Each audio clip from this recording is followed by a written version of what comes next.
जब तक अपनी नाली साफ नहीं करेंगे तो हम दूसरों को कैसे मदद करेंगे। कैंसर तो मुझे डेथ सेंटेंस जैसा लगा। फियर तो रहता ही था, ऑल द टाइम फियर। मेरी शादी एकदम 17 साल की उम्र में हो गई कि अरे मेरे पास तो एजुकेशन ही नहीं है, मैं तो सिर्फ 12th स्टैंडर्ड पास हूँ। That gave me an inspiration के मुझे भी करना है psychology. By the age of 38 I started studying psychology. मैं पीपल्स प्लीजर हो गई थी। हर सिचुएशन को रिवाइंड कर करके देखो। मेरी जो मम्मी है वो बहुत डिसिप्लिनेरियन थी। हमेशा यही ख्याल आता था कि मैं कहीं मेरी मम्मी जैसी ना हो जाऊं, कि I am not doing enough for my child. You are so used to of that abuse कि अब्यूज़ के बगैर कैसे जीना ये समझ में नहीं आता है। डिवोर्स मुझे साइकोलॉजी से इंट्रोड्यूस करवाया। थेरेपी के साथ मैं अपने आप को माफ़ करना सीखी। बच्चे की हैंडराइटिंग से ही पता चल जाता है कि इसकी पेरेंटिंग बहुत स्ट्रिक्ट हो रही है। बच्चों के ड्राइंग में दिखाई देता है सैडनेस। 30 साल पहले मुझे ये कहना पड़ता था मत मारो बच्चों को, मत मारो। अब मुझे कहना पड़ता है प्लीज़ डिसिप्लिन योर चाइल्ड। चोटी भी बनाते हैं आज के पापा लोग।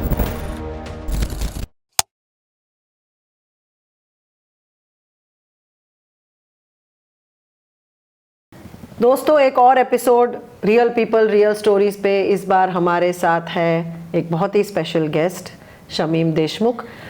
शमीम पिछले 35 सालों से छोटे बच्चों की स्कूल चलाती है। इसके अलावा ये खुद भी एक साइकोलॉजिस्ट है, साइकोथेरेपिस्ट है। शमीम आज हमारे साथ जुड़ी हैं अपनी खुद की मेंटल हेल्थ जर्नी के बारे में बात करने के लिए। आप सब जानते हैं कि ये podcast real people real stories उन लोगों के बारे में है जो हम आप जैसे सामान्य लोग हैं, जिन्होंने अपने मेंटल हेल्थ इश्यूज़ को पहचाना, इसके ऊपर काम किया और इसके बारे में आप सब लोगों के साथ बातचीत करने के लिए जो रेडी हैं या इनमें जो बातचीत करने की हिम्मत है। और ये पॉडकास्ट का इरादा यही है कि हम मेंटल हेल्थ के बारे में कॉन्वर्जेशंस को नॉर्मलाइज करें, इसके बारे में बातचीत करने के बारे में डरे नहीं, लोग क्या कहेंगे, लोग क्या सोचेंगे, इसमें ज़्यादा उलझे ना रहें और हमारे जो चैलेंजेस हैं उसके बारे में हम खुल के बात कर सके। तो रियल पीपल रियल स्टोरीज़ में हम ऐसे ही लोग बुलाते हैं जो अपनी मेंटल हेल्थ जर्नीज़ के बारे में बात करते हैं। और मैं ये एक्सपेक्ट करती हूँ कि शायद ये पॉडकास्ट सुन के आप में से कुछ लोग भी अपनी हिम्मत जुटा पाए अपने इमोशनल मेंटल हेल्थ चैलेंजेस के बारे में बात करने के लिए, या तो ये पॉडकास्ट सुन के आपको शायद हिम्मत मिले या इंस्पिरेशन मिले अपनी जो प्रॉब्लम्स हैं, इश्यूज़ हैं, उसके लिए कुछ सोल्यूशन निकालने के लिए। Hi, I am Shamim Deshmukh with Riri Trivedi in real people real stories. तो welcome Shamim, how are you? I am fine, आप कैसे हो? बस बहुत अच्छी हूँ। शमीम बॉम्बे से आई हैं और बहुत मतलब इनका बहुत ज़्यादा अनुभव है, बहुत ही इनकी लाइफ इवेंटफुल रही है। मैं ज़्यादा बताऊंगी नहीं, शमीम के मुंह से ही हम सुनेंगे। तो शमीम, आज आप बताएंगे कि आपके लाइफ में मेंटल हेल्थ की जर्नी कहाँ से शुरू हुई? मेंटल हेल्थ की जर्नी जब पहले मेरा बेटा हुआ और उस बेटे को पालते वक्त मुझे हमेशा यही ख्याल आता था कि मैं कहीं मेरी मम्मी जैसी ना हो जाऊं। तो उसके चलते मैं अपने आप को जज करने लगी, अपने आप को क्रिटिसाइज़ करने लगी। अरे तुमने ये ठीक से नहीं किया, अरे तुमने वो ठीक से नहीं किया। और उसके चलते मेरी लाइफ में बहुत ज़्यादा स्ट्रेस होने लगा। मैं बहुत ड्रेन हो जाती थी, मैं थक जाती थी और मैं जिस तरह की माँ बनना चाहती थी वो बिल्कुल नहीं बन पा रही थी। तब जाके मुझे समझ आया कि कुछ तो गड़बड़ है और इसको सॉर्ट आउट करने के लिए मुझे कोई प्रोफेशनल हेल्प लगेगी। तब जाके मैंने सोचा कि कहीं जाके अपनी फीलिंग्स को सॉर्ट आउट करूँ, अपने इमोशंस को देखूँ कि मैं क्या गलत कर रही हूँ या क्या सही करना चाहिए। तो इस तरह से मेरी जो जर्नी है वो। So how old were you when you felt this? I must have been like 27-ish, 27, 28. Okay. So back then you realized that it was a stress and this whole fear that मैं मेरी mummy की तरह ना बन जाऊं. That was what pushed you to seek.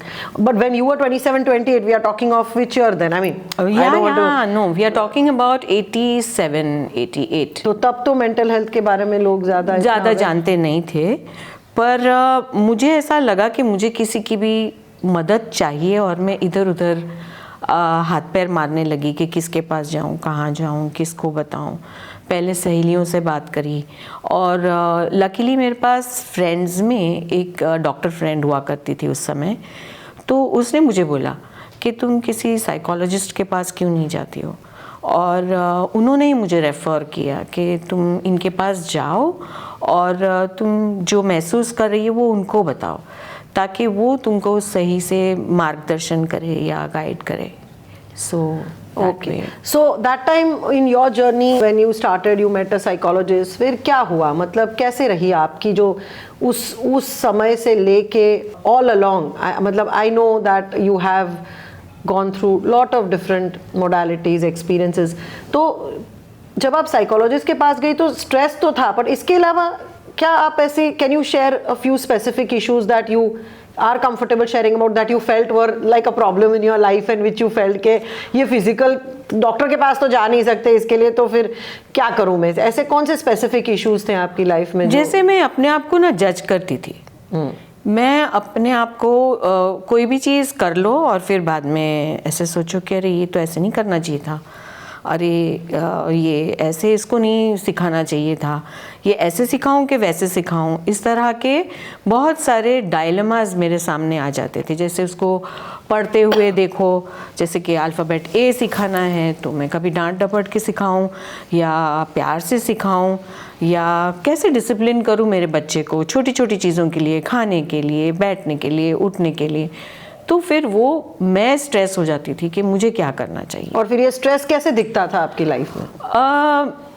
जैसे कि मैं ना जल्दी थक जाया करती थी, फटीग, थकान जल्दी आ जाती थी, इतना जो पहले नहीं हुआ करता था। 27-28 साल की उम्र में कहते हैं कि जल्दी नहीं थकना चाहिए, दैट माय मदर सेड दो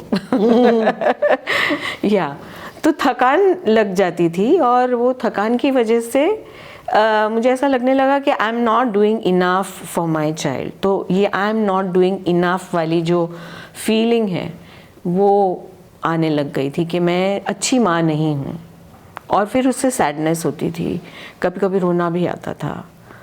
तो उसके चलते फिर मैंने सोचा कि टाइम तो ऐसे ही गुजरता जा रहा है, तो let us go to somebody and sort this out.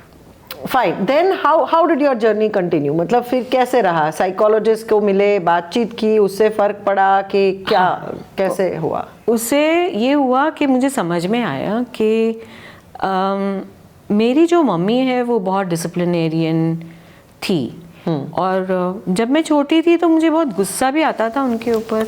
वो जिस तरह से बात करती थी, जिस तरह से कहती थी, इसीलिए वो जैसे साइकोलॉजी में हम कहते हैं ना बिलीफ सिस्टम बनाना, तो मेरी वैसी बिलीफ सिस्टम बन गई कि मैं मम्मी की तरह नहीं बनूंगी।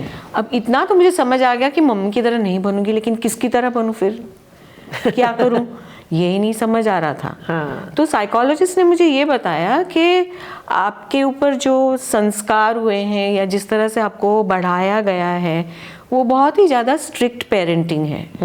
तो उसके चलते ये हुआ है कि आपकी मम्मी का इन्फ्लुएंस तो ख़त्म हो गया, अभी आप उनके साथ नहीं रहते हो, पर आपने अंदर एक मम्मी तैयार कर ली है जो आपको हर बात के लिए टोकती रहती है, रोकती रहती है, कहती रहती है शमीम ये मत कर, शमीम वो मत कर, इस तरह से बच्चे को नहीं बड़ा करते हैं, उस तरह से नहीं करते हैं।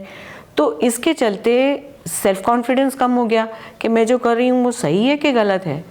ये मैंने उनसे पूछा तो उन्होंने फिर so basically what you are trying to say is कि जो मम्मी जो कॉन्स्टेंटली आपको जो करेक्ट कर रही थी, आपको क्रिटिसाइज कर रही थी, वो मम्मी तो अब नहीं है, पर एक मम्मी उसकी वजह से आपके अंदर का एक खुद का एक क्रिटिकल पेरेंट जैसा कोई अंदर बन गया है, अंश बन और गया। अभी मम्मी की जरूरत नहीं है क्योंकि आपके अंदर ही एक का आवाज आपको वही चीजें बोलता है जो मम्मी कहा करती थी। तो आपका मतलब वो feeling of I am not good enough, मैं ठीक नहीं हूँ, मेरे से कुछ होगा नहीं, वो कंटिन्यू रहा। हाँ, और अपने ही डिसीजंस को डाउट करो।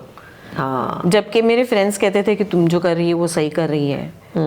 सो इस तरह से कॉन्फ्लिक्ट अंदर इंटरनल मन में जो एक द्वंद्व शुरू हो गया, एक युद्ध शुरू हो गया अंदर। एक शमीम कहती है कि तुम सही नहीं हो, दूसरी कहती है कि मैं ठीक तो कर रही हूँ। हाँ, और ये सब के while this was going on आप स्कूल चला रही थी, अपना काम कर रही थी जी। तो बाहर से तो यही लगता है कि मतलब things are fine, right? Right. You are very functional. ऐसा I नहीं था was. कि सब कुछ बंद हो गया, आप बिल्कुल सब बंद करके हाथ पैर वो करके बैठ गए, ऐसा नहीं था। नहीं। जब आपका काम चल रहा था, you are apparently also very functional, running your work parallelly, you also had this conflict which you took help with. Okay, then how did that help you? So जब उन्होंने ये बताया मुझे तो मैं सच में टाइमलाइन में देखने लग गई कि हाँ, ये जो डायलॉग है, जो अंदर से आवाज़ आती है, वो मेरी आवाज़ नहीं है, मम्मी की आवाज़ है। मम्मी जो मैंने टेप कर ली है, मतलब वो ज़माने में टेप रिकॉर्डर हुआ करते थे, इसलिए मैं टेप कह रही हूँ, तो वो मैंने टेप कर ली है शायद, और वही आवाज़ रिप्ले हो रही है बार बार अलग अलग फॉर्म्स में। तो उसकी अवेयरनेस मुझे हुई। अच्छा, तो वो उससे आपको वो अवेयरनेस बढ़ी। फिर आगे और कौन से चैलेंजेस आए आपकी लाइफ में जिससे आपको मेंटल हेल्थ के लिए भी दोबारा हेल्प लेनी पड़ी, जैसे रिलेशनशिप हो या अलग और किस्म का स्ट्रेस हो या खुद के जो इमोशंस हो, बिलीव्स हो? बिल्कुल बिल्कुल। तो इससे सिर्फ अवेयरनेस आई। उसके बाद कुछ सालों बाद मेरी मुलाकात एक इनर चाइल्ड हीलिंग मोडालिटी में हुई।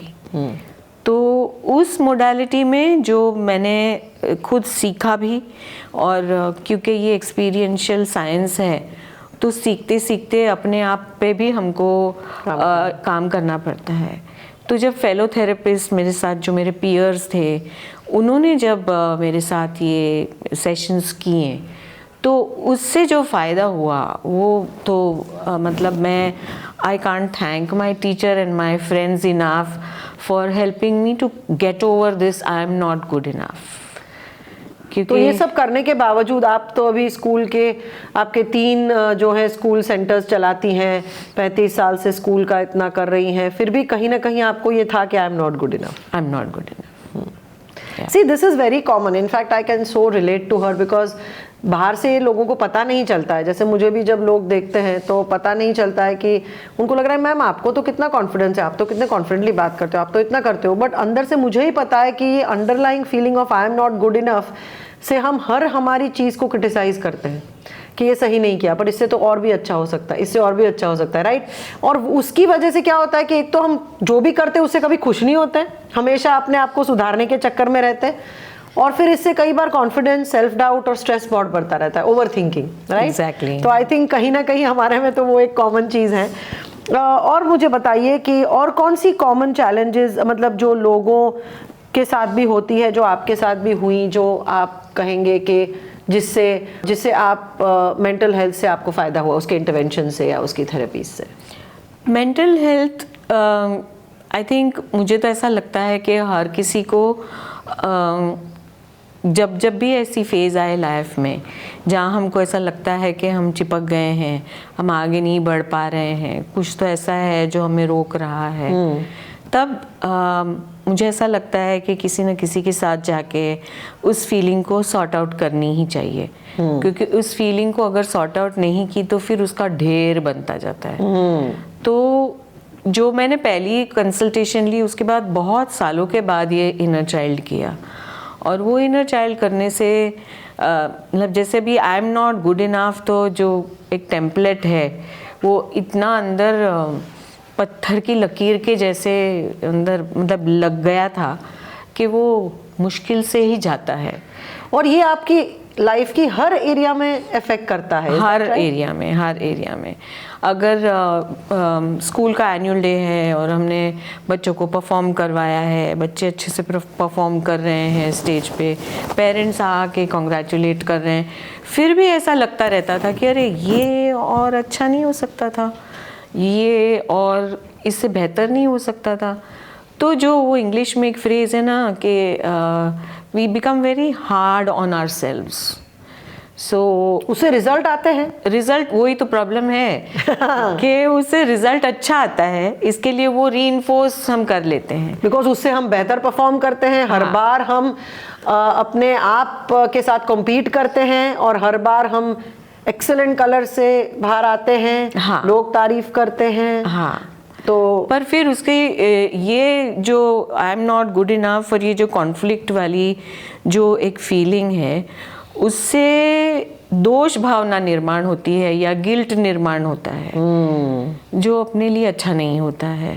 आप तो जानते ही हो। हाँ हाँ, guilt, stress, self doubt, overthinking, regret, हर सिचुएशन को रिवाइंड कर करके देखो। हाँ, उसमें टाइम भी जाता है। फिर आपने जो थेरेपीज ली आपके खुद के लिए, उसमें कौन सी मोडालिटीज़ या थेरेपीज़ आपको लगी कि बहुत पावरफुल थी या मुझे बहुत इम्पैक्ट कर गई, और ऐसा कोई आप इंसिडेंट शेयर करना चाहेंगी आपकी लाइफ का जिससे आपको लगा कि इसमें मेरे ये थेरेपी लेने से मुझे बहुत फ़र्क पड़ा या समथिंग दैट रियली चेंज्ड? मैं तो कहूँगी कि हर थेरेपी के साथ मैं बढ़ती चली गई, और मुझे ऐसा लगता गया कि मैं अपने आप का एक डिफरेंट वर्जन बनती चली गई। जैसे आर्ट बेस्ड थेरेपी मैंने सीखा तो उसमें कुछ अलग ही बाहर आया। उसमें ये समझ में आया कि अरे आर्ट भी एक फॉर्म है जिससे हम अपने स्ट्रेस को रिलीज़ कर सकते हैं, कथार्टाइज कर सकते हैं, जैसे गाना गा के, म्यूज़िक बजा के, जेम्बे बजा के। और ये सब करके भी आप मतलब भले आप थेरेपी के लिए ना जाओ, मतलब समझो टाइम नहीं है या नहीं हो रहा है, तो ऐसा कुछ कर लो तो उससे भी फ़र्क पड़ता है, फ़ायदा होता है। फिर हिप्नोथेरेपी सीखा तो हिप्नोथेरेपी से भी समझ में आया कि हम हमारी टाइमलाइन में पास्ट में जाके, पास्ट यानी अपनी पास्ट लाइफ नहीं, लेकिन अपनी पास्ट की ज़िंदगी में, पास्ट मेमोरीज में जाके हम कैसे उसको हील कर सकते हैं, कैसे हम उसमें से मतलब उसको डाइजेस्ट करके उसमें उसका जो सारांश है उसको हम अपनी रियलिटी के साथ जोड़ लें तो काफ़ी सारा बदलाव आ सकता है। पर्सनली आपको इसमें से कौन सी, जैसे मैंने कहा कि you know in this podcast we want to touch upon your personal experiences of yours in taking these therapies. So personally what touched you the most?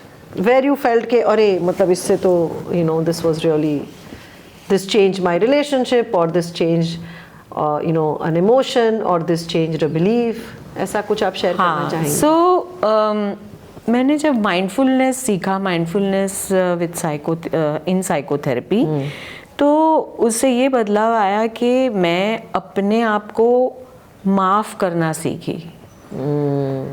अपने आप को जैसी हूँ वैसी एक्सेप्ट करना सीखा मैंने।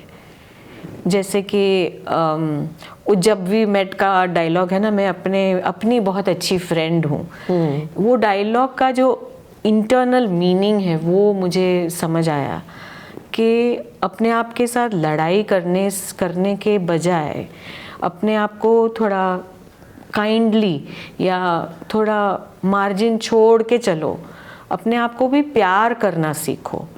तो वो मेरे लिए एक बहुत बड़ी लर्निंग थी कि अपने आप को प्यार कैसे करना चाहिए। मैं ये नहीं कहूँगी कि मैं पूरी तरह से सीख गई हूँ ये, पर कोशिश ज़रूर। तो जब ये नहीं था आप में तो क्या होता था आपकी लाइफ में, आपके रिश्तों में? आपने एक तो चीज़ कहा कि परफेक्शनिज्म थे, क्रिटिकल, ओवर क्रिटिकल थे। हाँ। और क्या एरियाज आपके थे जो इससे अफेक्ट हो रहे थे, लैक ऑफ सेल्फ लव से?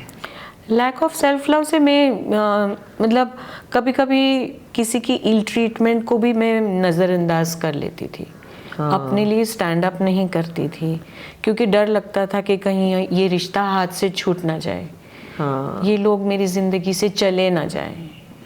हाँ। उस डर की वजह से कभी कभी लोग जब मुझे इल ट्रीट करते थे तो उसको भी मैं बर्दाश्त कर जाती थी, क्योंकि बचपन में जो छोटा मोटा, मतलब छोटा मोटा तो नहीं कहूँगी, as a psychologist verbal abuse हुआ, इमोशनल अब्यूज़ हुआ, और थोड़ा बहुत फिज़िकल अब्यूज़ भी हुआ। तो उसके चलते एक जो डर बैठ जाता है, वो डर बहुत लंबे समय तक रहा मेरे साथ। और इसमें क्या है कि एज अ चाइल्ड जब आपने ये महसूस किया है तो ये आपके लिए एक नॉर्मल भी हो जाता है एक तरह से कि मतलब मैं तो इसको डिजर्व करती हूँ, अगर मेरे साथ मम्मी पापा ने ऐसा किया तो मतलब मैं इसके लायक ही हूँ, और सब लोग भी मेरे साथ ऐसा करें तो इट इज ओके बिकॉज ऐसा ही होता है। हाँ, राइट। हाँ। तो वो एक तरह से नॉर्मलाइज भी हो जाता है। राइट। हाँ, फिर आप बड़े होके भी अगर कोई आपको डिसरिस्पेक्टफुली बात करे, आपको कुछ नीचा दिखाए, तो भी शायद आप कुछ कह नहीं सकते हो क्योंकि डर लगता है कि नहीं बोलना चाहिए, बुरा लग जाएगा। मतलब इन अदर वर्ड्स आप कह सकते हो कि मैं पीपल्स प्लीजर हो गई थी, हाँ, डर के मारे कि क्या होगा। तो उस वजह से मैंने काफ़ी दुख झेला। जैसे मेरी पहली जो शादी हुई थी वो 17 साल की उम्र में हुई थी। ओहो, हाँ, और 18-19 में तो I was a mother. And उसके बाद वो जो रिलेशनशिप था वो बहुत पेनफुल था, बहुत ज़्यादा, क्योंकि एक तो एज एन इंडिविजुअल मैं बहुत छोटी थी उम्र में। अभी 17 साल में तो क्या मतलब, you are a teenager, right? Teenager ही थी, तो ज़्यादा रिस्पॉन्सिबिलिटी का पहाड़ आ गया। उसमें I am not good enough, और इमोशनल मैच्योरिटी भी नहीं है। इमोशनल मैच्योरिटी भी नहीं है। तो वो मेरे जो एक्स हस्बैंड थे, मैं ये नहीं कहूँगी कि वो बुरे थे, पर उनका जो व्यवहार था उस व्यवहार के सामने मैं खड़ी नहीं हो पाती थी। मैंने बहुत और आप जितना नहीं खड़ा रहेंगे उतना सामने वाला व्यवहार ज्यादा करेगा। Exactly, right? तो वो कुछ सालों में मॉन्स्ट्रस बिहेवियर हो गया। और फिर नहीं समझ में आता था क्या करूं। और जब फिर समझ में आने लगा और जब मैं स्टैंड लेने लगी तब बहुत देर हो चुकी थी। तो फाइनली फिर वो रिलेशनशिप नहीं रहा। मतलब मुझे डिवोर्स लेना पड़ा। तो उस समय आपने मेंटल हेल्थ सपोर्ट लिया कि आपने अपने आप ही वो पूरा प्रोसेस किया? उस वक्त तो मुझे बहुत ज़्यादा हैंड होल्डिंग की ज़रूरत पड़ी थी कि उस वक्त तो आई एम नॉट गुड इनफ और भी गहरा हो गया। क्योंकि एक और चीज आती है कि भाई अभी तो शादी भी मेरी नहीं चली, राइट? मैंने अपनी शादी भी नहीं, एक रिश्ता भी मैं नहीं निभा पाई। ऐसी फीलिंग की वजह से तो बहुत ज़्यादा हैंड होल्डिंग लगी। और धीरे धीरे धीरे उसमें से फिर मैं साल भर में वापस बाउंस बैक किया मैंने। साल भर में विद अ चाइल्ड? सो देखिए, ये भी जो शमीम ने शेयर किया, ये बहुत होता है कि मतलब जब हमारा सेल्फ वर्थ कम होता है तो हम अब्यूजिव रिलेशनशिप को भी टॉलरेट कर लेते हैं। और फिर हमें दुनिया तो बहाना देती है कि भाई बच्चा भी है, क्यों करना है, क्यों ये सब। और फिर डर भी रहता है क्योंकि वो हमारा कंफर्ट जोन बन जाता है। तो इन सब चीज़ों से बाहर आना बहुत मुश्किल होता है, बिकॉज हम देखते हैं कि अब्यूजिव रिलेशनशिप है, कई बार इनटॉलरेबल है, फिर भी वो हिम्मत नहीं होती। अच्छा, आपका फैमिली सपोर्टिव था जब आपको डिवोर्स चाहिए था कि वहाँ पे भी स्ट्रगल रही? नहीं, स्ट्रगल रही, क्योंकि सबको ऐसा लगता था कि जैसी भी है शादी तुमको निभानी चाहिए। तो ये रहा। पर उस वक्त मैं शायद अपने मतलब बहुत स्ट्रांगली खड़ी रही अपने लिए। तो तब आपके फ्रेंड्स का सपोर्ट था कि आपने मतलब एक साइकोलॉजिस्ट का या एक मेंटल हेल्थ प्रैक्टिशनर का सपोर्ट लिया था वो फेज से निकलने? दोनों, friends and mental health support. Because friends का भी बहुत एक रोल रहता है ना? होता है उसमें, हाँ, बहुत ज़्यादा। अच्छा, तो ये रिलेशनशिप का हो गया, आप निकल गई 1 साल में, you were on your feet, आपने काम अपना तब चालू ही था। फिर आगे कैसी जर्नी रही आपकी? सी, बिकॉज मैं इसलिए पूछ रही हूँ क्योंकि मैं ये कहना चाहती हूँ कि देखिए, लाइफ में आप जब भी थेरेपी लो, जरूरी है कि उसके बाद प्रॉब्लम्स नहीं होंगे। लाइफ तो ऐसी है कि आपने एक हर्डल क्रॉस किया, फिर दूसरा आता है, फिर तीसरा आता है। पर मैं ये समझती हूँ कि जब हमने एक बार क्रॉस कर लिया हर्डल, तो फिर शायद दूसरी, तीसरी, चौथी बार थोड़ा सा आसान हो जाता है। क्या आपका इसमें क्या पॉइंट ऑफ व्यू है? आसान तो नहीं होता है, क्योंकि हर हर्डल अपने आप में एक हर्डल ही होता है और अलग ही सूरत में वो नज़र आता है।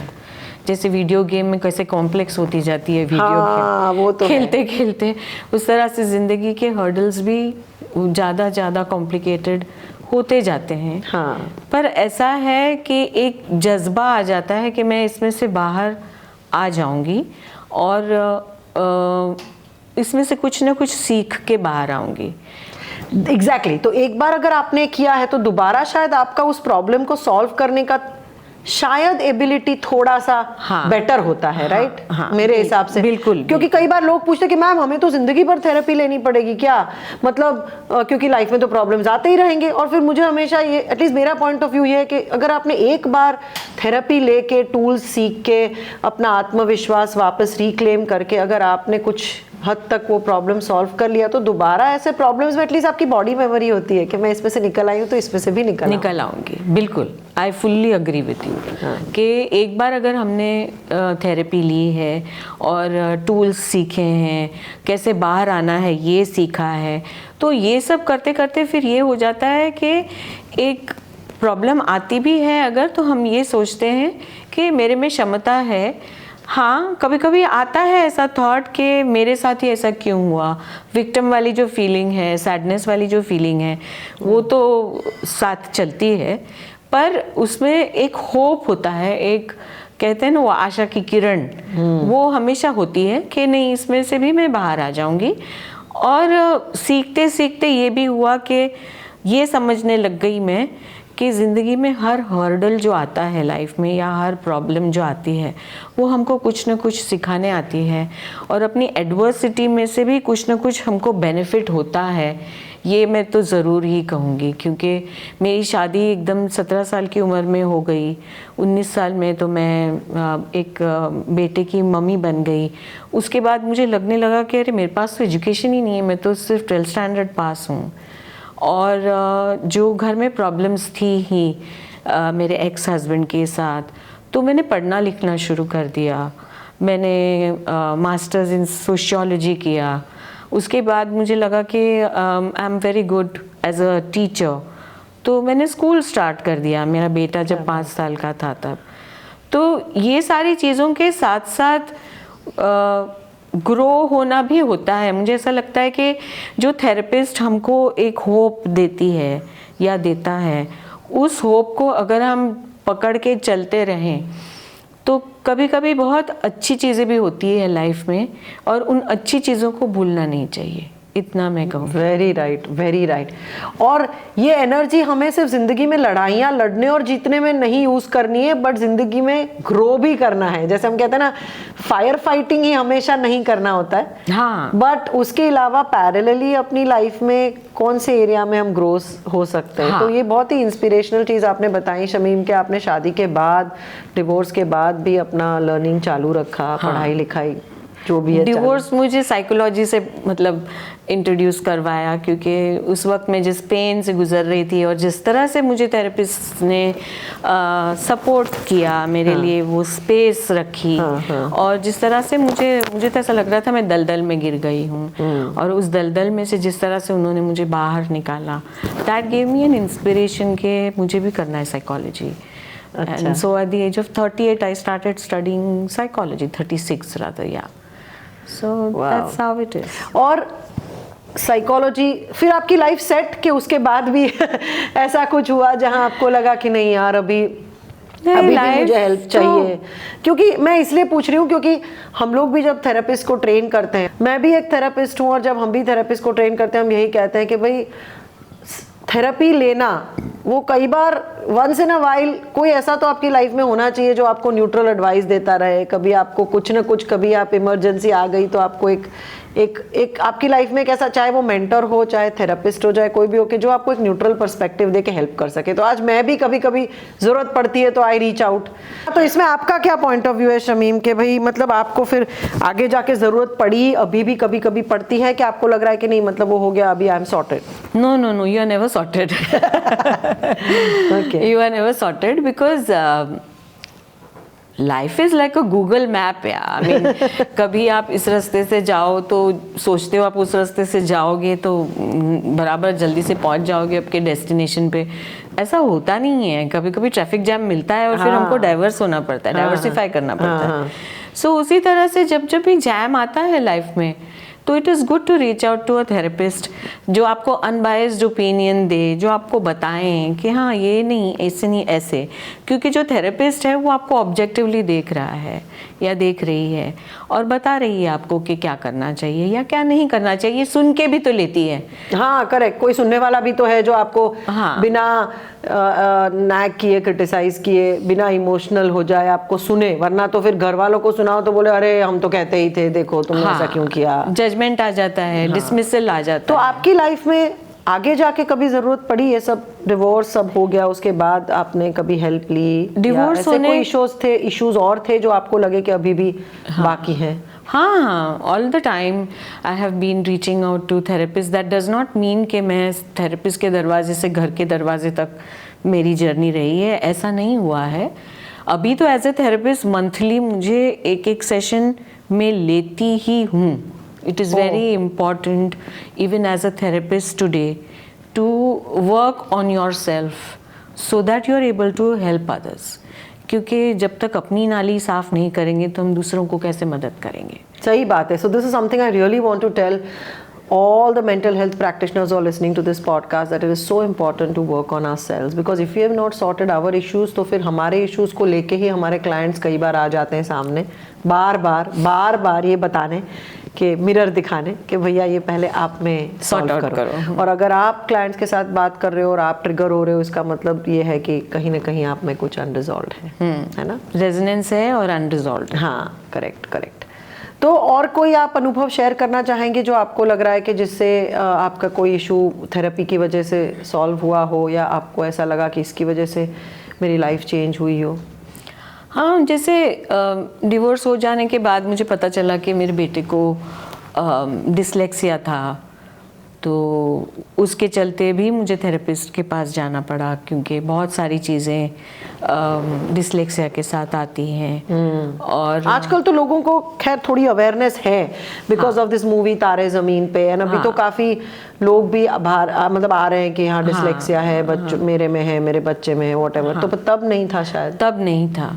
तब तो इतना मुश्किल था कि जब टीचर्स को जाके बताते थे तो टीचर्स भी समझती नहीं थी कि ये क्या है, कौन सी बीमारी का नाम है. That is what the teachers would say and I would be really surprised कि फिर आपने वो कैसे हैंडल किया? मैं जाके स्पेशल एजुकेशन में बीएड करके आ गई अपने बेटे को पढ़ाने के लिए. और फिर मुझे समझ में आने लगा कि अरे इस तरह के बच्चे भी होते हैं. और मेरी जो स्कूल है उसको मैंने इंक्लूसिव कर लिया. फिर जो बच्चों को तकलीफ़ है वैसे बच्चों के लिए भी हमने दरवाजे खोल दिए कि उन बच्चों को भी हम मेन स्ट्रीम करते हैं. तो उस तरह से बहुत ज़्यादा उस वक्त तो मेंटल हेल्थ प्रोफेशनल की ज़रूरत पड़ती है. Even if I had studied psychology, मेरे बेटे को तो मुझे किसी और थेरेपिस्ट के पास ही भेजना पड़ता था. करेक्ट. क्योंकि घर तो हाँ नहीं चलता है क्योंकि अपने इमोशंस इन्वेस्टेड होते हैं अपने बच्चों में. तो हम अपने बच्चों का तो ले ही नहीं सकते हैं सेशन. तो इस तरह से चलता रहा सिलसिला. उसके बाद मैंने दोबारा शादी करने का सोचा क्योंकि मैंने सोचा कि मुझे अकेले ज़िंदगी नहीं बितानी है. तो उस वक्त भी मुझे थेरेपिस्ट की ज़रूरत पड़ी. उसमें फैमिली सपोर्टिव था? उसमें फैमिली में ज़्यादा कोई रहे नहीं थे. एक बहन और समाज के बारे में तो मैंने सोचना बहुत पहले छोड़ दिया. क्या बात है. हाँ. तो सिस्टर थी एक मेरी, है अभी भी, भाई था मेरा. तो बस उनसे बता दिया उनको और उनको तो कोई आपत्ति नहीं थी. हाँ. तो कोई प्रॉब्लम नहीं आई. पर फिर भी आई एम नॉट गुड इनफ. हाँ, वो चलता रहा. वो फिर से आ गया एको कि कहीं तुम फिर से वैसी मिस्टेक करोगी तो तो तब थेरेपिस्ट की ज़रूरत पड़ी. और थोड़ी काउंसलिंग लेने के बाद वो भी सॉर्ट आउट हो गया मुद्दा. आज मैं 18 इयर्स से मेरी सेकेंड मैरिज में हूँ and I am very happy with my husband. वाह, very nice. So this is a sharing experience of resilience के मतलब ज़रूरी नहीं है कि एक बार अगर आप फेल हुए तो दोबारा भी होगा. बट ये नॉर्मल ह्यूमन रिएक्शन है, सबको ये होता है फियर के. हाँ, कि मैं एक बार फेल हो गई तो बार बार होंगी. हाँ, करेक्ट. Very good. सेम गलती करो तो फिर हाँ थप्पड़ मारना जरूरी है अपने आप को. लेकिन नई गलती करोगे तो नई गलती से सीखना ही मिलेगा. Correct, very absolutely. शमीम के बारे में एक और चीज़ है जो मैं बताना चाहूँगी शमीम की परमिशन लेके कि शमीम एक कैंसर सर्वाइवर भी है. She was diagnosed with breast cancer and very recently she has come out of it. और मैं इनसे ये ज़रूर पूछना चाहूँगी क्योंकि बहुत से फ्रेंड्स फैमिली में मैं जानती हूँ जिन्होंने ऐसा कुछ अनुभव किया है. तो मैं शमीम आपको ये पूछना चाहूँगी कि ऐसा एक फिज़िकल हेल्थ या मेडिकल प्रॉब्लम की वजह से भी मेंटल हेल्थ पे, आपके मेंटल हेल्थ पे क्या इम्पैक्ट पड़ा था और क्या इसमें भी आपको मेंटल हेल्थ इंटरवेंशन की ज़रूरत पड़ी थी कैंसर ट्रीटमेंट के साथ साथ? बिकॉज बहुत सी महिलाएं हैं और पुरुष भी हैं जिनको ऐसा ही कुछ हो रहा है। और सब लोग, जब कैंसर होता है तो ऑफ कोर्स सब लोग कीमो लेते हैं, रेडिएशन, उसमें तो ट्रीटमेंट सब लोग सब कुछ कर लेते हैं, बट इसमें भी मेंटल हेल्थ का क्या इम्पैक्ट पड़ता है और इसमें आपने क्या किया, थोड़ा सा प्लीज शेयर कीजिए। श्योर। सो जब डायग्नोज हुआ तो बहुत डर गई थी मैं। तो मेरा आई वुड से कि कॉमन इमोशन एक फियर ही रहा है। ये करूँगी तो ये हो जाएगा, वो करूँगी तो वो हो जाएगा, हर चीज़ में मैं डरते रहती थी। फिर जैसे ही मेरी ट्रीटमेंट ख़त्म हुई और मैं थोड़ी स्थिर होने लग गई तो मैंने स्टार्ट कर दी थी ट्रीटमेंट्स, मेंटल हेल्थ ट्रीटमेंट्स, यानी कि साइकोलॉजिस्ट के साथ बातचीत करना, अपने जो मेरी थेरेपिस्ट थी उनके साथ फैमिली कॉन्स्टलेशन किया मैंने, उससे भी मुझे बहुत फ़ायदा हुआ। 2-3 फैमिली कॉन्स्टलेशन। आपको क्या ट्रीटमेंट के लिए भी मेंटली प्रिपरेशन की ज़रूरत पड़ी थी? Because some people feel that chemo के पहले डर है तो उसके लिए कुछ हिप्नोथेरेपी, रिलैक्सेशन, ऐसा कुछ आपने किया था कि ज़रूरत नहीं पड़ी? वो मैंने हाँ किया था, एक कॉन्स्टलेशन किया था, क्योंकि कैंसर इज़ समटाइम्स मतलब जब मुझे सुना ये वर्ड कैंसर तो मुझे डेथ सेंटेंस जैसा लगा। सबको लगता है ऐसा? हाँ, मुझे ऐसा लगा कि शायद मैं ना ऑपरेशन थिएटर से बाहर ही नहीं आऊँगी, ये लगा था। और तो but I am really very blessed to have friends जो मेरे घर पे आए और घर पे मेरे साथ फैमिली कॉन्स्टलेशन किया, और वहाँ से मेरा जो एक परसेप्शन था सर्जरी को लेके वो पूरा चेंज हो गया। उस कॉन्स्टलेशन में भी यही दर्शा रहा था कि I am out of the matrix and I am like where a person who is not living would be there, वैसे दर्शा रहा था। बट देन स्लोली जो थेरेपी थी उसमें again it was parents only that came up and last में it ended like blessings from my parents. So आपने fear पे काम किया? हाँ, फियर पे उस वक्त फियर नहीं था, उस वक्त तो ऐसा था डेथ सेंटेंस, अब मैं वापस नहीं आने वाली हूँ, तो उस पर थोड़ा काम उस पर काम किया। उसके बाद फिर तो चलता रहा, मतलब उसमें टाइम ही नहीं मिलता है ना, सर्जरी कर लो फिर तुरंत आपका कीमो शुरू हो जाता है, कीमो जैसे ही ख़त्म हो जाता है तो आपका रेडिएशन शुरू हो जाता है, और वो सारे साइड इफेक्ट। उस दौरान आपका मेंटल हेल्थ कैसा रहा था? फियर तो रहता ही था ऑल द टाइम, फियर और कुछ था? इनसिक्योरिटी, सेल्फ वर्थ नीचे गया था मेरा, मुझे ऐसा लगने लगा था मैं कुछ कर नहीं रही हूँ, मेरे से कुछ हो नहीं रहा है, मतलब इतनी वीकनेस आ गई है कि सिंपल पानी की बोतल का ढक्कन मेरे से नहीं खुल रहा है, उसमें सबके ऊपर डिपेंडेंट हो गई हूँ, आगे क्या होगा। बॉडी इमेज इश्यूज हुए? बॉडी इमेज इश्यूज इतने नहीं हुए क्योंकि वो मैंने एक्सेप्ट कर लिया था। हाँ, बिफोर, क्योंकि बाल सब चले जाते हैं, आईब्रोज चली जाती हैं। हाँ, तो वो बिफोर मेरे बाल चले जाए मैंने खुद ही अपना मतलब मुंडवा लिया था सर, कि आई डोंट वांट टू सी अरे यहाँ से आज एक लट चली गई, वहाँ से आज दूसरी लट चली। तो आपने अपने तरीके से उसको हैंडल किया, और किताबें पढ़ती थी मैं, मेडिटेशन करती थी। मेडिटेशन बहुत ज़्यादा हेल्प करता है इसमें, बहुत काम कर देता है आपको। माइंडफुलनेस के तरीके यूज़ किए मैंने, और जैसे ही मेरी ट्रीटमेंट ख़त्म हुई मैंने सेशंस, वीकली सेशंस लेना शुरू कर दिया। काम पे आ गए? हाँ, वीकली सेशंस मेरे लिए as a client. Okay, therapy sessions weekly. Okay, weekly मैंने सेशंस शुरू कर लिए क्योंकि फियर जो था उसको निकालना था। हाँ, यहाँ से मैं अकेली नहीं जा पाऊंगी, ये मैं नहीं कर पाऊंगी, वो कैसे चलेगा? आपको लग रहा है कुछ कनेक्शन था कैंसर का और आपके इमोशंस जो आपने पकड़ के रखे थे, कि ऐसा कुछ नहीं लगा? हो सकता है क्योंकि जिस तरह से मेरी लाइफ रही है, मैं काफ़ी सारे टनल्स में से ज़िंदगी की गाड़ी निकली है, तो पता नहीं कौन सा इमोशन कहाँ चुप गया होगा और कौन सा इमोशन कहाँ रह गया होगा, ये नहीं मालूम है। पर हाँ, बहुत सारा सीखा, कैंसर ने भी बहुत सारा सिखाया कि हाँ, डिटैचमेंट, अपने आप को इतना ज़्यादा सब चीज़ के लिए रिस्पॉन्सिबल ना समझो, और जो हो सकता है उतना करो, वही सेल्फ कंपैशन, जितना हो सकता है उतना ही करो, अपने आप को दोष ना दो, क्योंकि दोष दे के कुछ नहीं होता है, बीमारी ही आती है।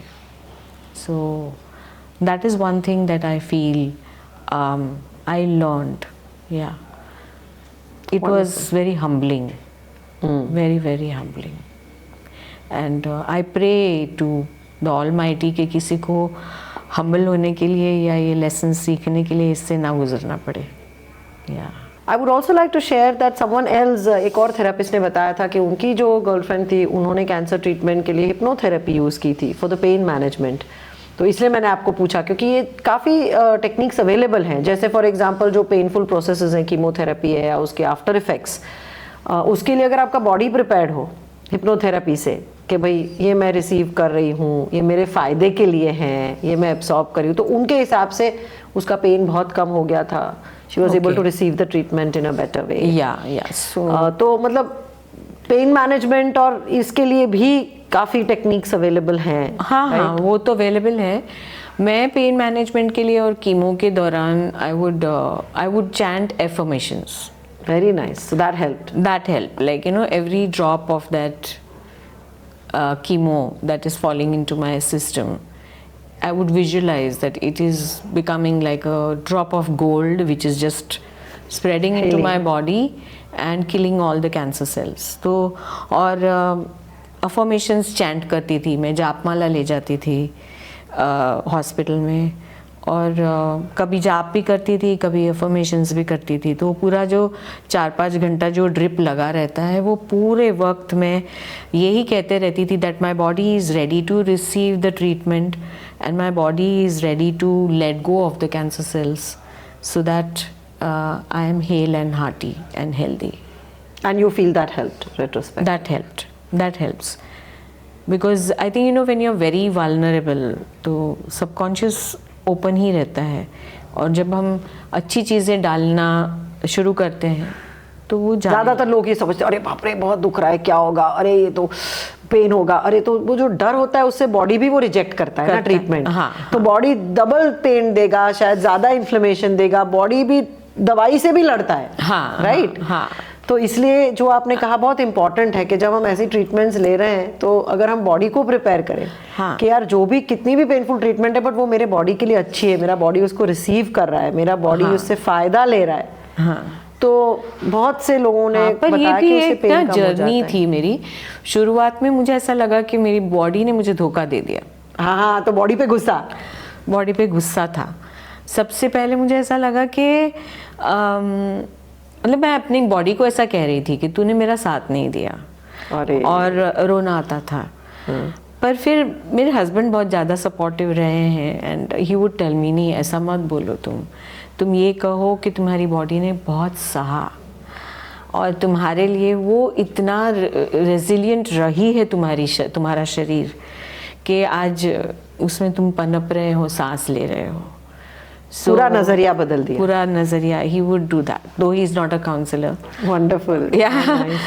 And then I started thanking my body for receiving this painful treatment, and yeah, that helped. This was when after my surgery I used to feel this, that my body did not support me, and yeah.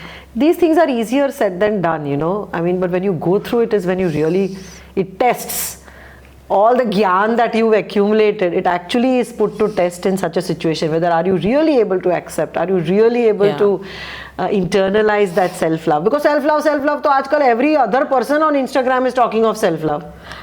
पर कितनों को पता होता है, और जब ऐसी परिस्थिति में सेल्फ लव करना वो कहाँ पे आसान है. That is most toughest. आज जब मैं बहुत अच्छी हूँ, हेल्दी हूँ, हैप्पी हूँ, सब कुछ अच्छा चल रहा है, तो फिर सेल्फ लव के बारे में तो भाषण सब कुछ दे सकते हैं. जब शरीर में कैंसर है, जब शरीर टूट रहा है, तब आप सेल्फ लव करो. That is the So it was a journey. It took me a while to reach there, but I think I thank the universe for that I'm a helping professional and I've kept on studying, learning, and all that has helped me. I used to write down affirmations, so that's another way people sometimes हम बोल के भी कम लगता है, तो मैं एक book में लिखा करती थी affirmations for the day, and that would also help me to change my mindset. ये जो सारी आपने थेरेपीज ली, काउंसलिंग लिया, चाइल्ड किया, इसमें से ऐसा कोई सेशन है या ऐसी कोई मोडालिटी है, एक्सपीरियंस है जिससे आपको लगा कि अरे ये तो मतलब बहुत लाइफ चेंजिंग था, या ये मेरे लिए मतलब बहुत ही डीपली काम कर गया, ऐसा कुछ आप शेयर करना चाहेंगे?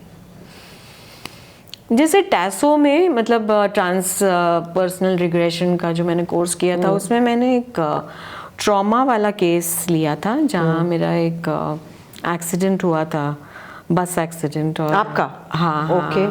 और तब मेरा बेटा बहुत छोटा था मेरी गोद में, और वो सारी चीज़ों को लेके भी मैंने कहीं कुछ स्टोर किया था जो मुझे पता नहीं था। तो वो सेशन करने के बाद बहुत ज़्यादा एक आहा फील हुआ। तो ट्रॉमा भी ऐसी चीज़ है जो हमको आई थिंक हर फेज़ में आती है, अलग अलग रूप में आती है। कभी एक्सीडेंट के रूप में आती है, कभी डिवोर्स के रूप में आती है, कभी बेटे के डिसलेक्सिया होने पे आती है। तो अलग अलग ट्रॉमास लाइफ में आते रहते हैं। और वो जो रेजोल्यूशन मुझे मिला था, दैट वाज रियली एन आहा सेशन। इट वाज वो भी रिग्रेशन थेरेपी के हाँ उसमें माध्यम से हुआ था। माध्यम से हुआ था। हाँ, तो ट्रॉमा, देखिए ट्रॉमा में ऐसा है ना कि कई बार हम ट्रॉमा भूल भी जाते हैं। लाइक हमको लगता है कि अरे वो तो एक्सीडेंट हो गया था, पता नहीं अभी कुछ याद भी नहीं, भूल गए। बट एक्चुअली वो बिलो द सरफेस वो बिग बॉस की तरह कहीं ना कहीं वो पड़ा रहता है, और फिर जब एंड मोमेंट पे जब ट्रिगर आता है तो वो सरफेस हो जाता है। हाँ, राइट? बिल्कुल। तो इसलिए ट्रॉमा पर काम करना बहुत ज़रूरी है। और आज इंडिया में बहुत नई अवेयरनेस आ रही है ट्रॉमा के लिए काम करने के लिए, तो ज़रूरी है। और ट्रॉमा मतलब अलग किस्म, ऐसा ज़रूरी नहीं है कि सिर्फ अब्यूज़ से ही ट्रॉमा हो। जैसे आपने कहा एक्सीडेंट भी हो सकता है, मेडिकल ट्रॉमा भी होता है लोगों को जब वो हॉस्पिटलाइज होते हैं, जब उनको बहुत पेनफुल ट्रीटमेंट्स लेनी पड़ती हैं। तो मेडिकल ट्रॉमा भी एक किस्म का ट्रॉमा है जो इसकी इम्प्रिंट रह जाती है। बिल्कुल रह जाती है। You are right. तो और आप एक थेरेपिस्ट भी हैं, साइकोथेरेपिस्ट भी हैं, इतने साल से प्रैक्टिस कर रही हैं। आप उस पॉइंट ऑफ व्यू से क्या कहना चाहेंगे लोगों को, you know, about mental health, relation, specially मुझे रिलेशनशिप्स पे थोड़ा फोकस करना है, तो उसमें आपका क्या अनुभव है पर्सनल और एज अ थेरेपिस्ट, आप क्या कहना चाहेंगे?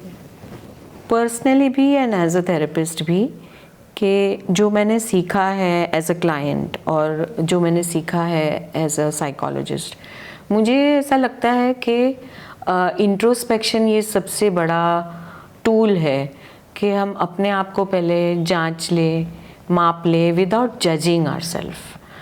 तो वो कर लें तो हमको समझ में आएगा कि सामने वाला क्या बोलना चाहता है, और ये भी समझ में आएगा कि ये अपने को अब्यूज़ कर रहा है या अपने को रास्ता दिखा रहा है। तो जैसे ही समझ में आए कि ये तो अब्यूज़ है, उसको अगर डायग्नोज कर लिया तो then you have to stand up for yourself, is what I would like to से।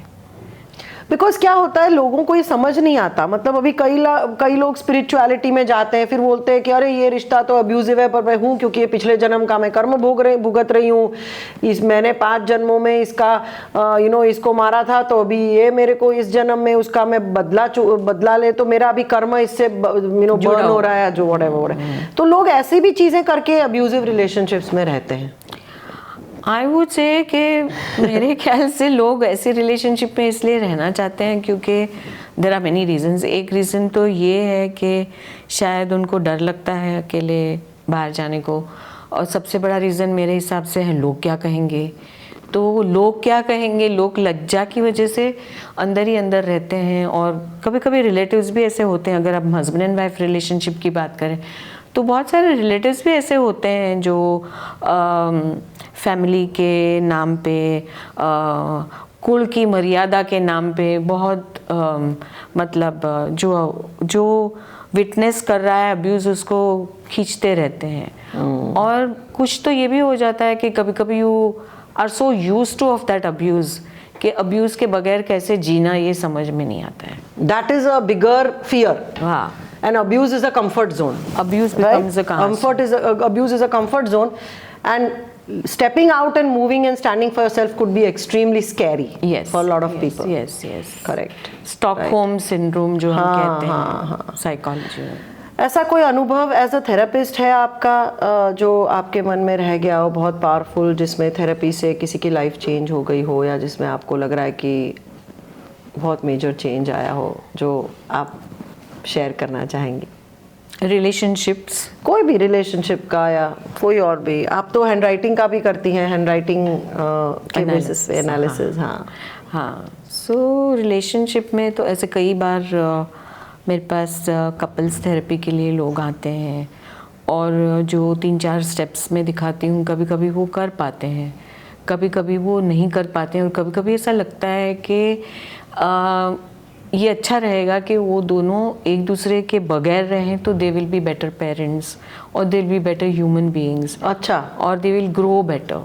ऐसा लगता है? वो उनको लगता है कि फिर आप उनको? नहीं, मैं वो क्या चाहते हैं वो देखती हूँ, एंड उसके बेसिस पे उनको मिरर दिखाती हूँ कि ये पॉसिबिलिटी है, ये पॉसिबिलिटी है, ये पॉसिबिलिटी है। तो जब वो समझते हैं, देखते हैं, तो चुनते हैं कि हाँ भाई हमें नहीं अलग शायद होना अलग है। हाँ, या तो शायद अलग होने से हम ज़्यादा खुश रहेंगे। हाँ हाँ, दैट वे। कभी कभी कुछ लोग ये मतलब एक लेके ही आते हैं कि हमको अलग ही होना है और उसके लिए आप हमको हेल्प करो। तो एक लैंडमार्क केस अभी मुझे अचानक याद आ गया कि वो आए थे वैसा ही सोच के कि हमको अलग हो जाना है। पर फिर वो जो भी मैंने अपने जो स्टेप्स बनाए हैं, वो स्टेप्स करवाती गई उनको, और 3-4-5 सेशंस में they started becoming like friends. क्या बात है। हाँ, and then all of a sudden they said that is it okay to drop the idea of divorce, and I said wow, I'm so happy.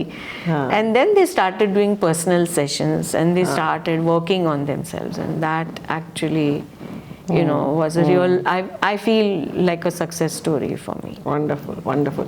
आपने शुरू में childhood trauma की बात की, तो आपके भी जो ट्रॉमा अनुभव थे और आपने उसमें थेरेपी ली, तो थेरेपी के बाद आपका उस ट्रॉमा को देखने का नज़रिया बदला? मैं इसलिए क्यों पूछ रही हूँ क्योंकि लोग आजकल बहुत ये सोच रहे हैं कि यार आप सब लोग आजकल फैशनेबल हो गया है कि ट्रॉमा के बारे में बात करो, माँ बाप को कोसो, माँ बाप ने मारा पीटा, माँ बाप ने ये किया वो किया। तो आजकल लोगों का ये भी एक मूड है कि भाई सब लोग ट्रॉमा के बारे में बात करते हैं, माँ बाप को कोसने के लिए माँ बाप को ब्लेम करते हैं, और फिर थेरेपी में जाते हैं तो थेरेपिस्ट भी यही समझाते हैं कि भाई तो पेरेंट्स ने गलत किया, पेरेंट्स ने गलत किया। तो आपका कैसा अनुभव रहा है वंस यू रिकॉग्नाइज कि हाँ आपके चाइल्डहुड में ट्रॉमा था, आपका थेरेपी से क्या उसमें कोई फ़र्क पड़ा? Yeah, it's a very long journey, I will say, and जो हम कहते हैं ना कि it comes the whole way round. तो कोसना, गुस्सा करना, चिढ़ना वहाँ से शुरू हुआ, फिर रिलीज, वहाँ से इंडिफरेंस आया कि I don't care, it's okay.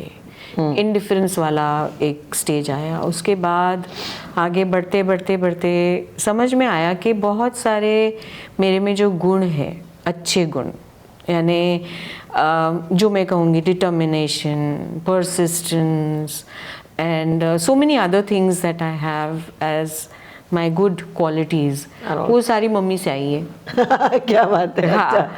तो वो जब वो अंडरस्टैंडिंग आई तो समझ में आया कि I think you know she was a good person, she has been a good person, but maybe उनकी जो अपब्रिंगिंग है शायद ऐसी रही होंगी, इसलिए शायद उन्होंने मारा पीटा होगा, डांटा होगा, या आज की दुनिया में जिसको हम वर्बल अब्यूज़ कहते हैं उस तरह के शब्द यूज़ किए होंगे। तो आज मेरे मन में जो एक फीलिंग आती है मेरी मम्मी को लेके, वो तो कंपैशन है, और I would say love and compassion both. लोग कहते हैं कि जब खुद तुम मदर बनोगे तो तुम्हें समझ आएगा ये वो, उसमें आपका क्या कहना है? मम्मियाँ बहुत बोलती है ऐसा कि ना अभी मैं तुमको इतना, तुम्हें लगता है कि मैं गुस्सा कर रही हूँ, मार पीट रही हूँ, तो मैं विलन लगती हूँ, बट फिर तुम गाने बच्चे होंगे तो तुम्हें समझ आएगा कि मैं क्यों कर रही थी ऐसा। Did you go through that as well? Typical dialogue है, बहुत घिसा पीटा है, लेकिन आज भी यूज़ होता है। और जो भी माँ बाप होंगे उनको तो मैं कहूँगी कि ऐसा डायलॉग ना ही यूज़ करें क्योंकि हर फेज़ में माँ बाप का एक जो माँ बाप ही रहते हैं, पर सर्कमस्टांसेस बदल जाते हैं, लोग बदल जाते हैं, हालात बदल जाते हैं, और जिस तरह से बदलते हैं हालात है उसको अगर हम अडेप्ट करेंगे तो ही सही रहेगा। जैसे कि मेरी मम्मी ने शायद अडेप्टेशन किया होगा, पर उनका अडेप्टेशन माइक्रो लेवल पे होगा, adaptation from how she was brought up, and the way she brought me up. तो वो अडेप्टेशन अगर हम अलग तरह से करें, यानी कि अच्छी चीज़ें उठाएं और जो अच्छी नहीं लगती हैं उनको छोड़ दें। आपने ये कैसे किया अलग तरीके से अडेप्टेशन? थेरेपी से ही? थेरेपी से, because she pointed out to me that you know this is your controlling mother who has been controlling you. Actually ऐसे कहने जाओ तो मुझे तो मम्मी ने 2-3 बार ही मारा होगा, पर मेरी छोटी बहन बहुत मार खाती थी। हाँ। तो वो देख के मैं डर जाती थी। तो जिसको हम कहते हैं कि witnessing trauma also is like experiencing trauma. Yes absolutely. अगर आपको किसी ने थप्पड़ भी ना मारा हो, बट अगर आपने बड़े होते हुए अपने भाई बहनों को मार पीटते हुए देखा है, अपनी माँ को मार खाते हुए देखा है, तो उतना ही बॉडी में ट्रॉमा होता है। हाँ। जैसा कि आपको खुद को हो मारा गया हो। तो ये आपने विटनेस किया था। और फिर कहीं आपकी पेरेंटिंग स्टाइल में ये आने लगा था कि नहीं आया था, कि आपने बिल्कुल पोलराइजेशन किया था? क्योंकि मैंने देखा है कि पोलराइजेशन हो जाता है, या तो हम अपने पेरेंट्स की स्टाइल हूबहू अनकॉन्शियसली कॉपी करते हैं, या तो हम उससे बिल्कुल उल्टा हो जाते हैं और बिल्कुल एक्सट्रीम लेते हैं कि भाई अब मैं तो कुछ भी नहीं करूँगी। हाँ। सो मुझे वही होने लगा था, and that is what made me go to the therapy. मुझे वही लगने लगा था कि एक तो मेरे अंदर एक दिमाग में एक वो टेम्पलेट था, मुझे मम्मी जैसा नहीं बनना है, मम्मी जैसा नहीं बनना है। और दूसरी ओर पे फिर मैं मम्मी जैसा नहीं बनूंगी तो ये कैसे करूंगी, मतलब एकदम छोड़ दूं क्या? तो उससे फिर स्ट्रेस आने लगा था, और इस करके फिर मुझे वो चुनना पड़ा। That is how I learn to adapt and I learn to understand कि अच्छा मम्मी जो कहती थी वो बुरा नहीं था, पर शायद वो जिस तरह से कहती थी, तरीका, हाँ, उनका जो बोलने का एक तरीका है, उस तरीके को अगर मैं चेंज कर लेती हूँ और वही चीज़ अगर मैं अलग तरीके से कहूँ तो शायद ये ठीक रहेगा। तो आप स्कूल चलाती हैं, आप बताएंगे कि आप 35 साल से स्कूल चला रही हैं, तो आजकल के यंग बच्चे आते हैं वर्सेस समझो 30 साल पहले बच्चे आते थे, उनमें आपको क्या स्टार्क डिफरेंसेस लग रहे हैं? हाँ, तो जैसे मैं वर्कशॉप्स कंडक्ट करती हूँ, पेरेंटिंग वर्कशॉप्स फॉर पेरेंट्स, तो 30 साल पहले मुझे ये कहना पड़ता था मत मारो बच्चों को, मत मारो, क्योंकि मारने से क्रिएटिविटी चली जाती है, बच्चा डरपोक हो जाता है, एक्सप्रेस नहीं कर पाता है। अब मुझे कहना पड़ता है प्लीज़ डिसिप्लिन योर चाइल्ड।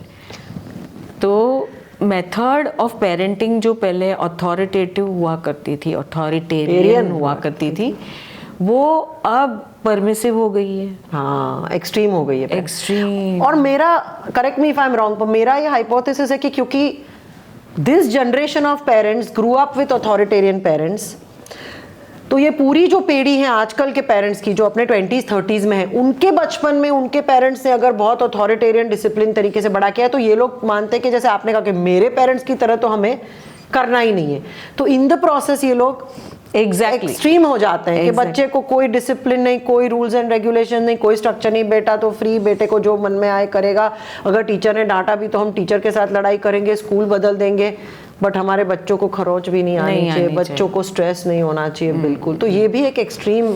हाँ, मैं तो ये कहूँगी कि 85% of the whole generation is polarised, extreme polarisation. कुछ लोग बीच में हैं, कुछ लोगों ने अपने माँ बाप की स्टाइल को एकदम हूबहू उतार लिया है, ना चाहते हुए भी। इनफैक्ट बहुत से पेरेंट्स हमारे पास आते हैं जो कहते हैं कि मैम हम नहीं चाहते हैं, पर अननोइंगली हम देख रहे हैं कि हम अपने माँ या बाप की तरह ही बिहेव कर रहे हैं बच्चों के साथ, even if you don't want to. And there are others who are consciously trying to not be that way, but in the process being extreme, right?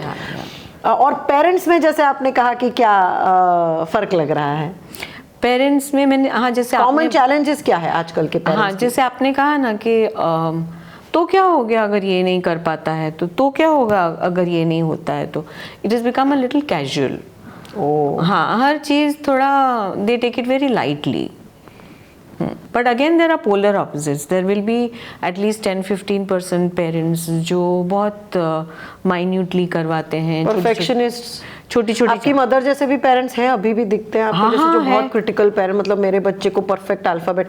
मैं इसलिए पूछ रही हूँ क्योंकि मेरे पास एक क्लाइंट आता है, उसकी 2.5 साल की बच्ची ट्यूशन में जाती है। अब वो 2.5 साल का बच्चा स्कूल तो करता ही है, पर ट्यूशन भी जाता है, और उधर वो ABCD मल्टीप्लिकेशन सब सीखता है बच्चा। तो मतलब बिल्कुल बच्चे की हैंडराइटिंग से ही पता चल जाता है कि इसकी पेरेंटिंग बहुत स्ट्रिक्ट हो रही है। ओह, तो आप हैंडराइटिंग देख के आपको समझ में आ जाता है, स्टाइल पेरेंटिंग और पेरेंटिंग स्टाइल पता चल जाती है कि ये बच्चे को शायद बहुत ज़्यादा डांट फटकार करके बड़ा कर दिया गया है, या ये बच्चा बहुत कैजुअली बड़ा हो रहा है, थिंग्स लाइक दैट। तो कहीं ना कहीं आप क्या इनको कहेंगे, इसका सोल्यूशन क्या है? पेरेंट्स को करना क्या चाहिए? पेरेंट्स को सबसे पहले अपने आप को एक्सेप्ट करना चाहिए। It goes back to that, क्योंकि जैसा हम महसूस करते हैं वैसा ही हम बच्चों को बड़ा करते हैं। तो मुझे कभी कभी तो ऐसा लगता है कि पेरेंटिंग वर्कशॉप में बहुत सारा ज्ञान मैं पेरेंट को सेल्फ वर्क के लिए ही देती हूँ। In fact I would tell all parents who are watching here who have little children to actually work on yourself and find out कि आपको क्या अंदर से हो रहा है, क्योंकि बच्चा बड़ा करना ये कोई छोटा काम नहीं है।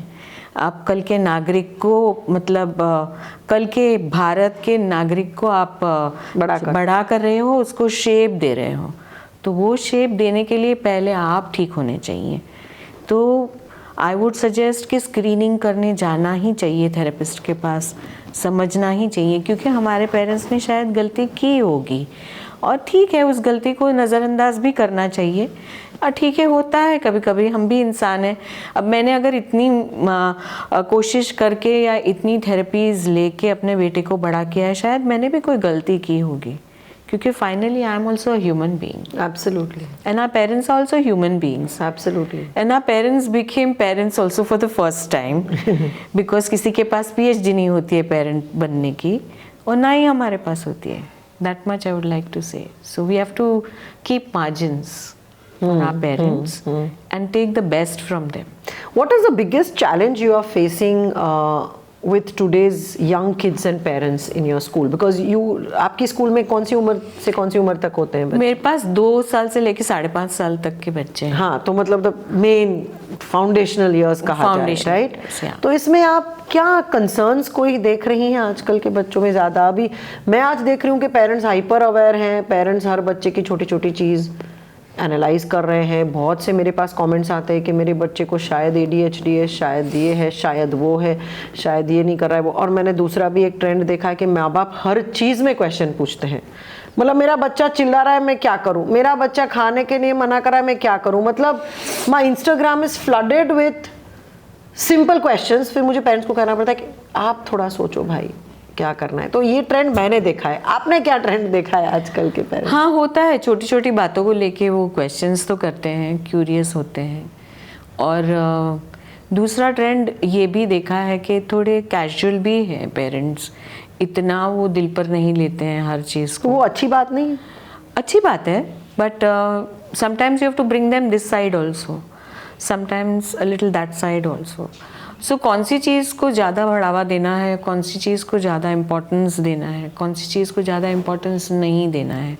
तो कभी कभी यही देखा है कि जो चीज़ ज़्यादा इम्पोर्टेंट नहीं है उसके ऊपर ज़्यादा मुद्दे उठते हैं। और जैसे कि वो आशीष को है ना, आप प्लीज़ निकिता के साथ मत बैठाइए, बिकॉज आशीष की मम्मी और निकिता की मम्मी के बीच में कुछ प्रॉब्लम है। अरे ऐसे आते हैं? हाँ, और जो बचपन में हम, मतलब आज से 25 साल पहले तो मैं शेयरिंग इज़ केयरिंग सिखाया करती थी और बहुत सारी चीज़ें सिखाया करती थी, पर अभी वो शेयरिंग इज़ केयरिंग वाला ना, टिफ़िन शेयर करने को तो बहुत ही डर लगता है।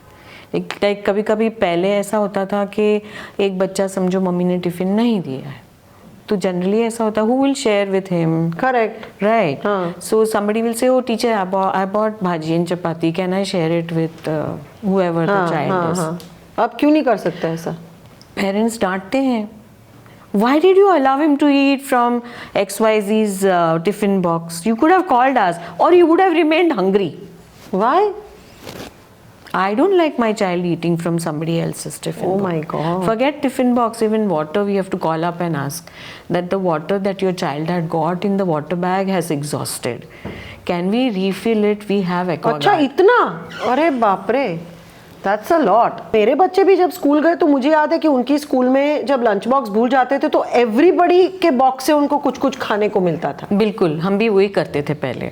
तो अब ऐसे कैसे, अब नहीं बिकॉज ना। आफ्टर कोविड आफ्टर कोविड ज़रा ज़्यादा हो गया है, बट बिफोर कोविड भी हमको ये दिखाई देता था, please ma'am you don't share, don't ask my child to share with anybody, अरे and don't please see that he does not eat from anybody else's tiffin box.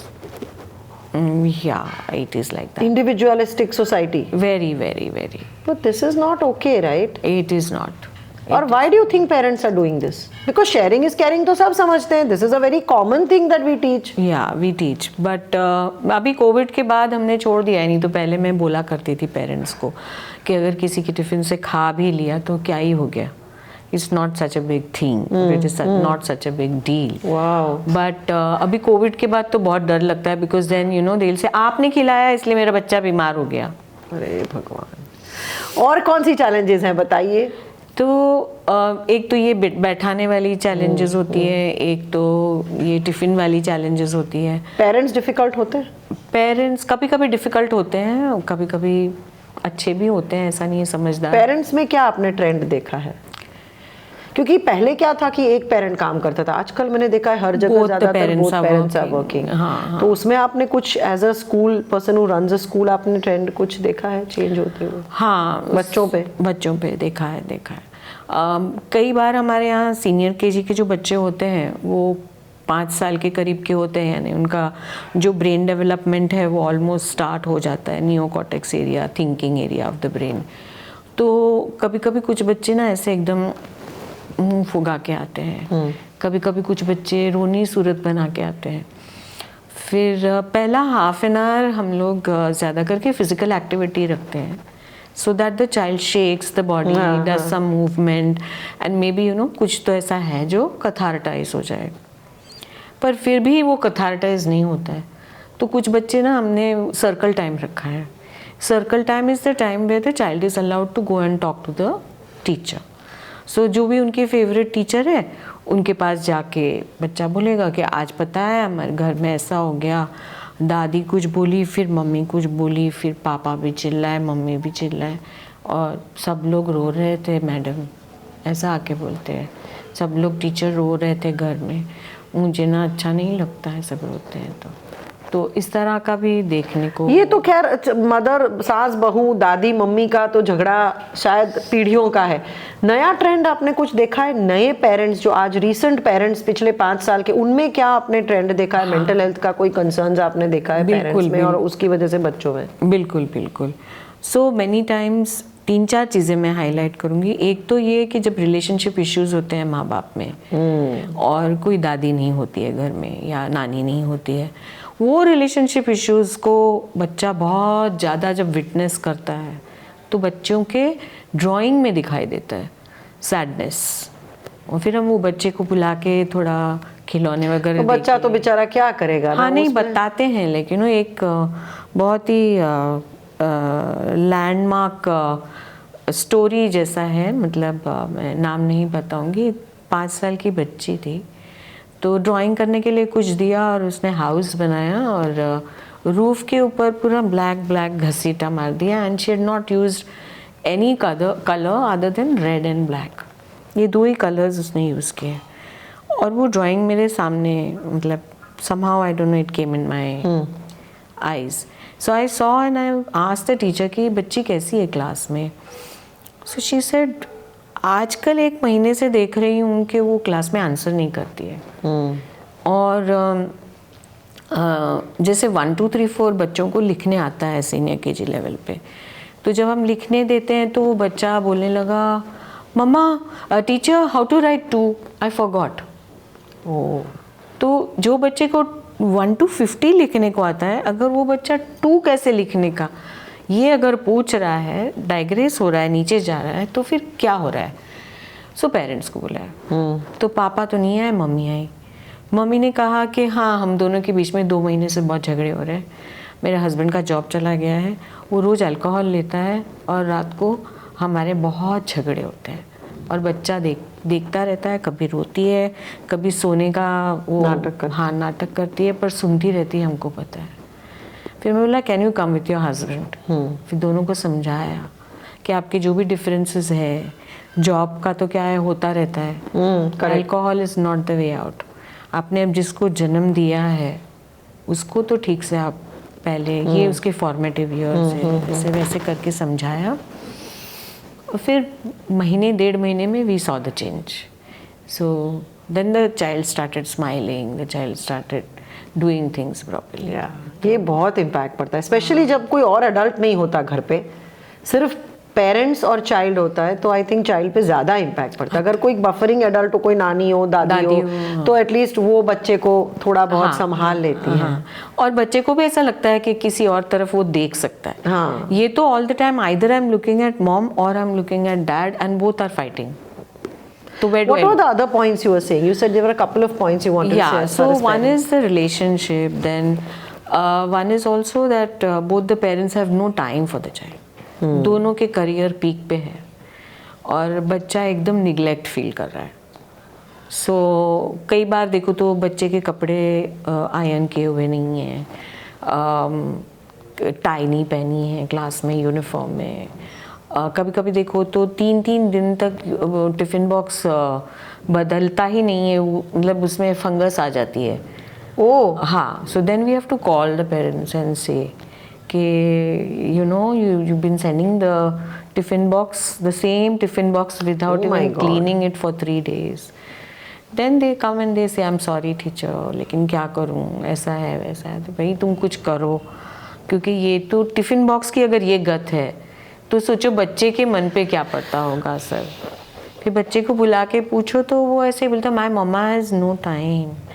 और फिर क्या हो जाता है, जैसे कि या तो ये बच्चा सहम जाता है, डर जाता है, या तो फिर वो एक्स्ट्रा रिस्पॉन्सिबिलिटी लेने को सीख जाता है। और फिर जब वो एक्स्ट्रा रिस्पॉन्सिबिलिटी लेने को सीख जाता है तो आगे के उसके रिलेशनशिप्स में बहुत इम्पैक्ट हो सकता है। वो केयरटेकर बन जाता है ना बच्चा। Exactly, over caring, over doing. और माँ बाप तो तारीफ ही करेंगे कि देखो मेरा बेटा कितना इंडिपेंडेंट है, 5 साल की उम्र में खुद डब्बा भरता है, खुद ये करता है, खुद वो करता है, सब खुद संभाल। तो रिवॉर्ड भी मिलता है, तो रीइंफोर्स हो जाता है पीपल प्लीजिंग, टेकिंग रिस्पॉन्सिबिलिटी। फिर वो आगे जाके बहुत अलग अलग तरह से रिलेशनशिप्स में इम्पैक्ट कर सकता है, चाहे लड़का हो चाहे लड़की हो। Any other concerns you want to share about? Because the reason I'm asking is you would have seen a trend. 35 years is a long time. Yeah. Almost 3-4 So earlier generations. times, as I told you, it used to be too much of mothering, too much of taking care. The tiffin box में हमको अच्छी अच्छी चीज़ें दिखती थी, जैसे कि mummy ने बादाम पिस्ते दिए हैं, ड्राई फ्रूट्स दिए हैं, किसी ने गरम गरम उपमा बना के दिया है। यहाँ तक कि पेरेंट्स आके दे के जाते थे डब्बा कि आज ना प्लीज़ टीचर डब्बा नहीं बना है, मैं 1 घंटे में यहाँ बाहर छोड़ के जाऊंगी, आप खाली दीदी को बोल देना, प्यून को बोल देना कि वो ले डब्बा और लेबल लगा के एंड ऑल ऑफ दैट। अभी वो ट्रेंड चला गया है, पर अभी हम फिर भी स्ट्रेस करते हैं कि घर का बना खाना ही आना चाहिए। नूडल्स को हम बिल्कुल भी से नो। पर अभी क्या डब्बे के मामले में क्या चेंज लगा है 35 साल में? अभी क्या हो रहा है? अभी कभी कभी फ्रूट्स आ जाते हैं, या जिस दिन मम्मी को टाइम नहीं है उस दिन ब्रेड एंड बटर आ जाता है, तो हम पूछते हैं why today no bhaji and chapati, so the child will say no my mummy was too much in a hurry, so she said she is given bread and butter. अब मम्मी भी बेचारी क्या करे यार, मम्मी के भी खुद के इतने रिस्पॉन्सिबिलिटीज होते हैं, तो कहीं ना कहीं एक बैलेंस की जरूरत है ना। मम्मीज को भी कहाँ जज करेंगे? We have both been mothers, we know how it is. अरे it is so difficult to manage and grapple. How do you manage this whole thing between the child's interest and then the parents understanding their concern and the mother's struggle and all of that? कैसे करते हो आप? So we try to tell the parents that pick up your struggles, pick up your fights. Don't stress about small things. छोटी चीज़ों में ज़्यादा stress ना करो, लेकिन जो बड़ी चीज़ें हैं वो रिजॉल्व करो, जिससे बच्चे के मानसिक मतलब मेकअप पे, साइकी पे अगर आने वाला है तो उस चीज़ को आप ज़रूर अवॉइड करो। छोटी छोटी चीज़ें इट्स ओके, बट बड़ी चीज़ों में ना आप नज़रअंदाज ना करो, तो ऐसे समझाते हैं। और बच्चे भी आज पेरेंट्स फादर्स कितने इन्वॉल्व हैं versus 35 years back? That's a positive trend you are seeing? Oh, it's a very positive trend. I see many times fathers coming fathers talking, fathers doing thing. ये मैंने भी देखा है, बहुत चेंज हाँ, चोटी भी बनाते हैं आज के पापा लोग। Really clap for all the papas who do that. Yeah fathers are getting more, fathers are getting, sometimes children come and say also, आज ना दाल राइस लाया हूँ, पापा ने बनाया types. Oh nice. Yeah so that is the changing trend. Earlier days ये नहीं दिखता था because mothers were confined at home, very few mothers were working mothers.